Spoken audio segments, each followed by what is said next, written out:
یہ بات اچھے سے ذہن نشین کر لیجئے، سن لیجئے، سوچ لیجئے۔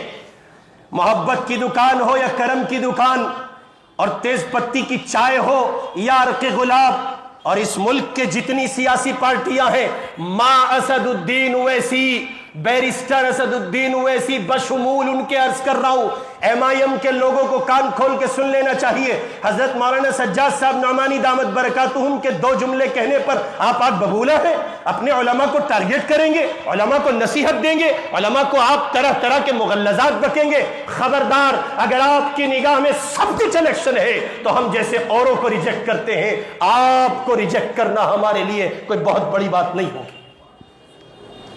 رائے ہوتی ہے، حضرت مولانا سجاد صاحب نعمانی کی بھی رائے رہی، اور وہ رائے کی حد تک تھی۔ بس ہم یہ نہیں کہتے کہ وہ ایک مخلص، نیک اور نیک صفت عالم دین اس طرح سے قوم کا، نہیں، کسی صورت نہیں۔ اور یہ بات تسلیم کر لی گئی ہے، ملک کی اعلیٰ قیادتیں یہ بات کہہ رہی ہیں۔ اس لیے ایم آئی ایم والوں کو براہ راست میں نے گزشتہ دنوں ممبر سے حمایت دیتے ہوئے اسد الدین اویسی کی بحیثیت مسلم تعریف کرتے ہوئے کہا تھا کہ وہ ایک مسلم لیڈر ہے، اس اعتبار سے ان کو احترام ملنا چاہیے۔ لیکن اب براہ راست کہہ رہا ہوں، اگر علماء کو مطعون کرو گے، علماء کو تانا دو گے، علماء اور بالخصوص حضرت مولانا سجاد صاحب نعمانی یا مذہبی قیادت پر انگلی اٹھاؤ گے، تو جیسے اوروں کو اسی صف میں خانے میں لا کے کھڑا کیا جاتا ہے، تم بھی اسی خانے میں کھڑے رہو گے۔ ہمارا سیاست سے 1000 گنا زیادہ، اس موجودہ سیاست سے 1000 گنا زیادہ علماء کا احترام ہم پر ضروری۔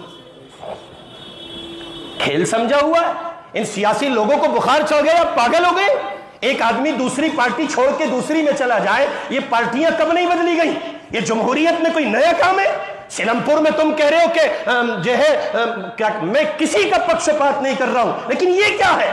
تم اپنوں کو مطعون کرو گے، اپنوں کو گالیاں دو گے، چوروں سے مکت ہو گئی۔ کانگریس کب مکت رہی ہے؟ کب مکت رہی ہے؟ 70 سال میں جتنا کھوکھلا کانگریس نے کیا ہے، کسی اور نے نہیں کیا ہے۔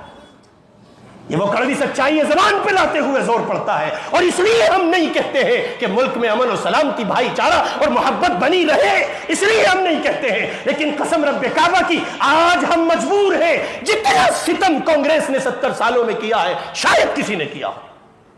بیک فٹ پر کھڑے ہم، دلتوں سے نیچے ہیں، کوئی پرسان حال نہیں ہے، لیڈرشپ تو کھا گئی۔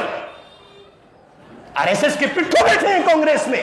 آج اگر کانگریس اقتدار میں آتی ہے، نظریہ نہیں بدلے گا، افراد نہیں بدلیں گے، ملک آر ایس ایس کے نظریے پر رہے گا۔ آپ جانتے ہیں کیوں؟ اس لیے رہے گا چونکہ آر ایس ایس کے افراد اس میں پلتے ہیں۔ اب میں بالکل غیر جانبدار ہو کے کہہ رہا ہوں، نہ مجھے الیکشن لڑنا ہے، نہ مجھے الیکشن میں روپے میں دلچسپی ہے، کوئی مسئلہ نہیں ہے، صاف کہہ رہا ہوں۔ مسلمانوں کو سیلم پور کی لیڈرشپ سے مخاطب ہوئے اس وقت، وہ کانگریس والے ہو، عام آدمی پارٹی والے ہو، ایم آئی ایم والے ہو، وہ اور دیگر پارٹی والے ہو، کان کھول کے سنو، کان کھول کے سنو۔ ایک دوسرے کا احترام واجب رکھو، ایک دوسرے کو عزت دو، ایک دوسرے کا سمان کرو، ایک دوسرے کو لائق سمجھو۔ الیکشن کی لڑائی ہے، الیکشن تک رکھو، الیکشن سے آگے مت بڑھو، اس کو سیاسی پولیٹیکل ایشو رکھو، اس سے آگے مت بڑھو۔ کھیل بنایا ہوا ہے، پتہ نہیں کیا سمجھتے ہیں آپ، اپنی سمجھ سے تو بالاتر ہے۔